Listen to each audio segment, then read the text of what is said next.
So we have an ongoing investigation. We have notified the patients of our most recent findings. First, that the remote alarm was deactivated. We do not know when, and we don't know the individual who ordered that alarm be deactivated. So that was a finding that we did not have initially when we contacted the patients. Secondly, we knew that the autofill feature on the tank was not working properly, and we were in a preventive maintenance mode to try and rectify that. And we had a loaner tank in place that we were preparing to transfer the embryos when this event occurred. Third, we are contacting patients, obviously, to let them know that we don't believe that the embryos are likely viable, and so if they want, we would provide a free cycle to generate extra embryos or eggs, if that is the patient's wish, at no cost. And lastly, we do not require that the patient sign a legal release or a waiver to take advantage of this component, because number one, we want to take care of our patients and try and help them on their journey to have a family, and so we want to continue that. The number of embryos that were involved was a rough estimate when we first became aware of the problem with the freezer. Our primary concern was really notifying the patients, so as we had more time and we were able to identify all the individual logs, we were then able to give a more accurate figure of the number of eggs and embryos involved, as well as the number of families. So the latest version is the most accurate estimate that we have.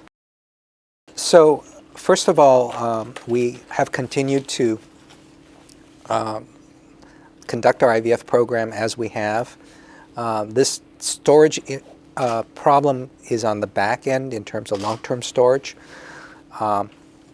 We obviously have rectified that to the best of our abilities with redundancy and perhaps a lower tech system than the large tank storage. Our pregnancy rates continue to be well above the national benchmark, so patients have taken advantage of the opportunity to generate additional embryos and eggs, and we do want to take care of our patients.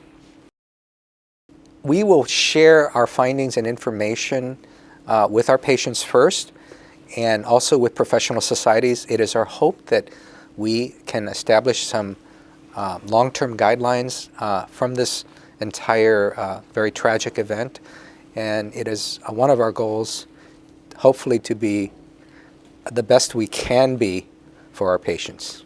Obviously, this is a difficult time for patients. It's, I think, devastating for our staff.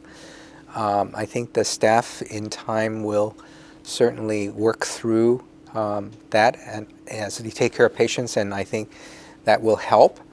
I think that the patients can continue to take advantage of what we have offered, which is to generate additional embryos or eggs for them with no strings attached. And so I think if they are successful, this will impact on the program positively, and I think that that's the way to go forward. I don't think there's any other way to proceed.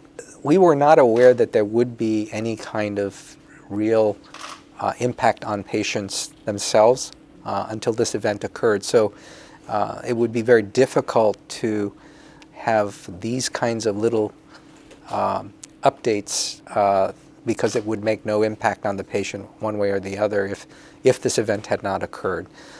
We obviously do our very best to deal with the issues as they arise, and so this obviously was something totally unexpected and obviously catastrophic. But we have 3 clinical psychologists that are on our staff that deal with infertility issues, and the counseling is offered free of charge. Some of our patients have already taken advantage of that, so we continue to do that for patients that do feel a sense of loss, which obviously it's a difficult time for the patients.